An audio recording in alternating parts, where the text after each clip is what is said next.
Creating a Zoom meeting is a simple process, whether you're using the Zoom desktop application or the web portal. Here's a concise guide. Using the Zoom desktop application. Launch Zoom. Open the Zoom desktop application, which you can download from the Zoom website if you haven't already. Sign in. Log into your Zoom account or create one if you're a new user. Schedule a meeting. Click on Schedule to set up a future meeting or start for an instant meeting. Set meeting details. Fill in the meeting details, including the date, time, duration, and topic.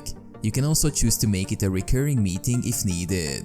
Meeting options. Configure additional settings like password protection, waiting room, and video or audio settings. Save. Click Save to create the meeting. You will be redirected to your meeting details page. Start or share. You can start the meeting immediately or copy the invitation link and share it with participants. Using the Zoom web portal. Sign in. Visit the Zoom web portal and log into your account. Schedule a meeting. Click Schedule a meeting on the top right. Set meeting details. Fill in the meeting information, including date, time, and other preferences. Save. Click Save to create the meeting. You will be directed to the meeting details page. Start or share. Initiate the meeting instantly or copy the invitation link to share with participants.